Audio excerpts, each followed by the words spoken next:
करवा चौथ व्रत कथा। बहुत समय पहले की बात है। एक साहूकार के 7 बेटे और उनकी एक बहन करवा थी। सभी सातों भाई अपनी बहन से बहुत प्यार करते थे, यहाँ तक कि वे पहले उसे खाना खिलाते और बाद में स्वयं खाते थे। एक बार उनकी बहन ससुराल से मायके आई हुई थी। शाम को भाई जब अपना व्यापार व्यवसाय बंद कर घर आए तो देखा कि उसकी बहन बहुत व्याकुल थी। सभी भाई खाना खाने बैठे और अपनी बहन से भी खाने का आग्रह करने लगे, लेकिन बहन ने बताया कि उसका आज करवा चौथ का निर्जल व्रत है और वह खाना सिर्फ चंद्रमा को देखकर उसे अर्घ देकर ही खा सकती है। चूँकि चंद्रमा अभी तक नहीं निकला है, इसलिए वह भूख प्यास से व्याकुल हो उठी है।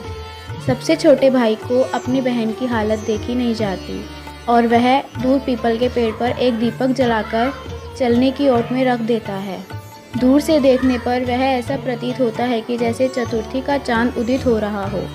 इसके बाद भाई अपनी बहन को बताता है कि चांद निकल आया है, तुम उसे अर्घ देने के बाद भोजन कर सकती हो।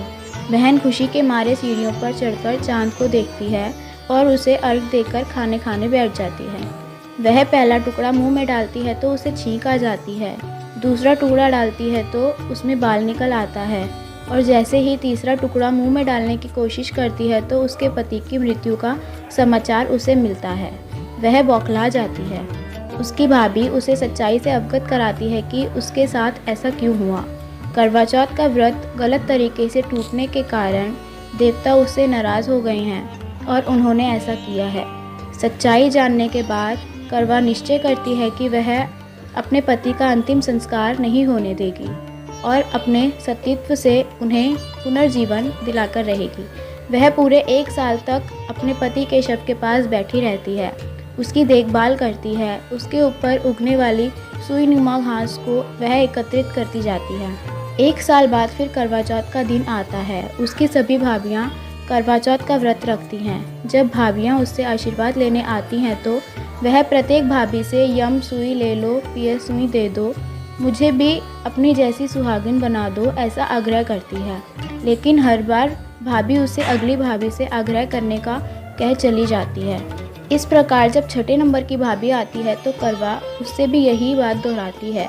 यह भाभी उसे बताती है कि चूँकि सबसे छोटे भाई की वजह से उसका व्रत टूटा था, अतः उसकी पत्नी में ही शक्ति है कि वह तुम्हारे पति को दोबारा जीवित कर सकती है। इसलिए जब वह आए तो तुम उसे पकड़ लेना और जब वह तुम्हारे पति को जिंदा न कर दे उसे नहीं छोड़ना।